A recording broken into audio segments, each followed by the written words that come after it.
Bonjour, nous allons voir l'enveloppé croisé avec une écharpe tissée. Ici, j'ai choisi une écharpe taille 6 qui est ma taille de base. J'ai choisi aussi une écharpe avec un dégradé de couleur qui facilite effectivement la prise en main du nouage, puisque moi ici je vais choisir la bordure bleu marine comme bordure supérieure et donc la bordure inférieure sera grise. Pour démarrer ce nouage, je prends l'étiquette qui matérialise le milieu de l'écharpe et je viens le positionner au milieu de ma poitrine. Je prends un premier côté que je viens faire passer dans mon dos et je vérifie, je m'assure qu'il n'y ait pas de brille qui se soit faite dans mon dos. Et je remonte sur mon épaule. Je viens faire pareil de l'autre côté. Je peux faire passer voilà, le tissu dans mes mains en veillant toujours à ce que la bordure supérieure soit toujours en haut et n'est pas brillée. Voilà. Je me retrouve donc avec le tissu réparti sur mes épaules et une sorte de poche devant. J'ai bien ma bordure supérieure qui est au plus près de mon cou, même couleur qu'ici. Si les pans ne sont pas tout à fait équitables après avoir fait cette première étape, on peut très bien venir un petit peu jouer sur, voilà, tirer d'un côté et tirer de l'autre pour voilà, rééquilibrer le tissu afin que chaque pan soit à peu près de la même longueur. Il faut aussi que je veille à ce que je me souvienne quel est le pan que j'ai mis en premier sur mon épaule. Donc moi, c'est celui-ci. Si je ne me souviens pas, je viens mettre la main ici derrière, les pans se croisent et c'est celui qui est dessous, qui est le pan que j'ai mis en premier sur mon épaule. C'est le pan avec lequel je ferai en premier le serrage une fois que j'aurai installé mon enfant. Voilà, quand je suis là, cette espèce de poche que j'ai là, je viens rassembler le tissu et je fais ce qu'on appelle la corde. Pour ceux qui ont fait un atelier de portage déjà avec moi, c'est un terme que vous avez entendu plusieurs fois lors de l'atelier puisque je l'utilise pour plusieurs nouages.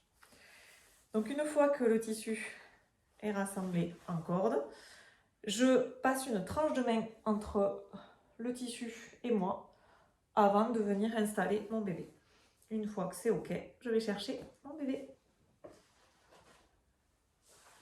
Alors, je prends mon enfant, je le mets assez haut sur l'épaule.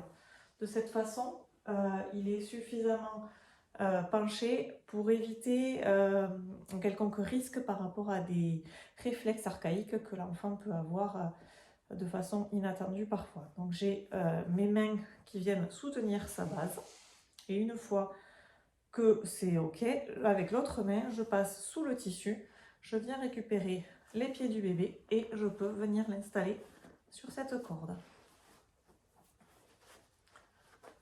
Voilà, je veille à ne pas forcer l'écart de hanche de mon bébé. Je l'installe sur cette corde. Je peux aussi approcher les mains de son visage. Déjà, les enfants aiment bien avoir les mains près de leur bouche. Voilà, ça peut être rassurant pour eux et sécurisant. Et ensuite, ça permet que si vraiment il y avait une main qui penche, qui tombe, pardon, l'enfant aurait tendance effectivement à pencher du côté de ce bras qui pend. Donc, l'idée d'avoir les mains près de la bouche permet de maintenir l'enfant dans son axe. Une fois qu'on est dans cette position avec le tissu qui va du creux d'un genou à l'autre, on peut un petit peu bercer l'enfant afin qu'il prenne une position voilà, qui sera confortable pour lui, avec les genoux légèrement au-dessus des hanches. Son bassin va basculer au-dessus de cette corde et il va se mettre un peu en position voilà, confortable pour être porté. Il va être tout regroupé contre son porteur, voilà, dans une position qui est très agréable pour lui. Voilà. Donc une fois que l'enfant est installé, je vais pouvoir remonter mon tissu. Pour être sûr de bien remonter la bordure supérieure, je peux venir très haut sous l'aisselle pour venir la chercher. Moi, j'ai en plus l'avantage d'avoir la couleur qui m'indique que c'est la bonne bordure, mais si jamais, effectivement, en venant quand même chercher là, je suis sûre de ne pas me tromper. Lorsque je commence à monter cette bordure, ce tissu dans le dos de l'enfant, j'ai toujours une main en sécurité sous la base de l'enfant, et ça permet aussi, cette main, d'éviter de monter trop de tissu, et donc de garder tout le surplus de tissu dans le creux des genoux de l'enfant. Donc je remonte le tissu à peu près jusqu'au bas des oreilles de l'enfant. Voilà, ça recouvre aussi ses épaules. Et maintenant, je vais pouvoir faire le serrage, puisque ici tout est détendu, donc je peux pas, c'est pas du tout sécuritaire. Je vais venir faire un serrage pli par pli en commençant par le pan qui est donc sous. Voilà, celui-là, il est bien sous l'autre, donc je vais pouvoir venir faire mon serrage en commençant par celui-là. Pour le tout premier serrage, alors c'est un serrage qui se fait pli par pli, donc on part de la bordure supérieure jusqu'à la bordure inférieure. Et pour le premier pli, je le fais dans le sens du tissu. Dans mon dos, le tissu, il est comme ça, donc le premier pli va se faire comme ça. Je vous montre. Hop, je viens comme ça.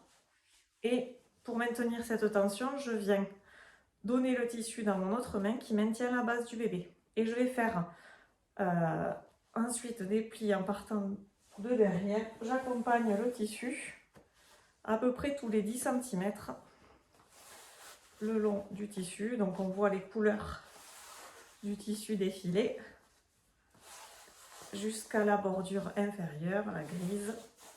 Voilà, j'ai fait mon serrage pli par pli tout le long du pan. Je garde bien cette tension et je viens mettre le pan entre mes jambes pour bien maintenir cette tension. Et je vais faire la même chose de l'autre côté. Donc le premier pli dans le sens du tissu qui est comme ça. Je peux aider éventuellement en venant débloquer sous mon aisselle s'il y avait du tissu qui bloque. Et je le passe. Alors ici, c'est vrai que je peux commencer à lâcher le fait de tenir mon enfant jusque-là. Je le tenais régulièrement sous sa base. À ce moment-là, le tissu est quand même déjà un peu tendu. Il y a moins de risques. Bien sûr, je reviens quand même sous la base avec l'autre main pour maintenir mon bébé et tenir la tension dans le tissu.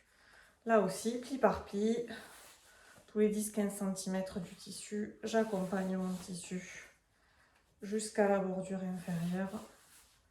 Et là, voilà, j'ai ma tension dans les deux pans. Je peux récupérer le premier pan en le lâchant, qui était entre mes jambes. Je viens ici, si c'est un petit bébé, je viens faire des twists sous la base du bébé.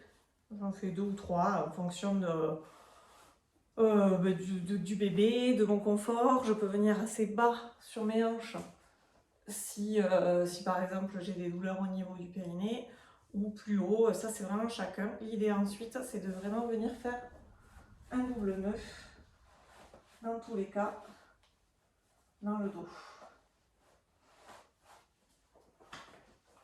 Voilà, ce double nœud c'est obligatoire pour la sécurité. Ici, quand le nouage est terminé, je vérifie, je peux toujours quand même passer 2 doigts dans le dos de l'enfant. Mais quand je me penche, le corps du bébé ne se décolle pas de mon corps. Je ne me sens pas non plus trop serrée. Mais voilà, je sens que le bébé est maintenu. Moi, je sens un certain confort aussi puisque le poids est réparti sur mes épaules, au niveau de mes hanches et dans mon dos avec le tissu qui est dans le dos. Voilà, maintenant, à vous de jouer.